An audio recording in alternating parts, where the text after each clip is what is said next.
সিলেটের কোম্পানীগঞ্জ উপজেলার ভোলাগঞ্জের সাদা পাথর এলাকা প্রাকৃতিক সৌন্দর্য ও অর্থনৈতিক গুরুত্বের জন্য সুপরিচিত।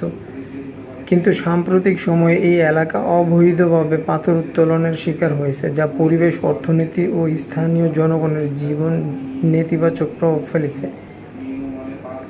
পাথর উত্তোলনের চিত্র 2024 সালের আগস্ট মাস থেকে ভোলাগঞ্জের সাদা পাথর এলাকা অবাধে পাথর উত্তোলনের শিকার হয়েছে। স্থানীয় বিএনপি ও যুবদলের নেতাদের মদদে সংঘবদ্ধ চক্র দিন দুপুরে পাথর উত্তোলন করে নিয়ে যাচ্ছে, যার ফলে প্রায় 80% পাথর লুট হয়ে গেছে। এই অবৈধ কার্যক্রমের ফলে নদীর তলদেশ ক্ষতিগ্রস্ত হয়েছে, যা বন্যা ও পানি দূষণের ঝুঁকি বাড়িয়েছে।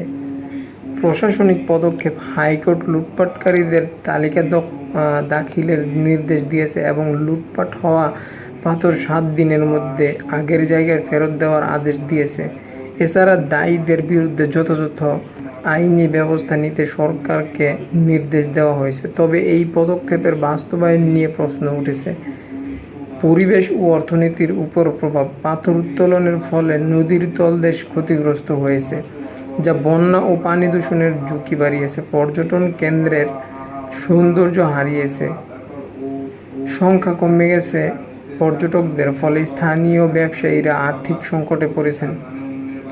সমাধান ও সুপারিশ: আইনশৃঙ্খলা রক্ষাকারী বাহিনীর কার্যক্রম, অবৈধ পাথর উত্তোলন প্রতিরোধে পুলিশ ও বিজিবির সক্রিয় ভূমিকা নিশ্চিত করতে হবে। পরিবেশের ক্ষতি না করে পাথর উত্তোলনের জন্য আধুনিক প্রযুক্তি ব্যবহার করতে হবে। স্থানীয় জনগণের সচেতনতা বৃদ্ধি: স্থানীয় জনগণকে অবৈধ কার্যক্রম সম্পর্কে সচেতন করে তাদের সহযোগিতা নিশ্চিত করতে হবে। ভোলাগঞ্জের সাদা পাথর এলাকা রক্ষায় প্রশাসন ও স্থানীয় জনগণের সম্মিলিত উদ্যোগ প্রয়োজন। আইন শৃঙ্খলা রক্ষাকারী বাহিনীর কার্যক্রম, ভূমিকা ও পরিবেশ বান্ধব পদ্ধতিতে পাথর উত্তোলন নিশ্চিত করা জরুরি।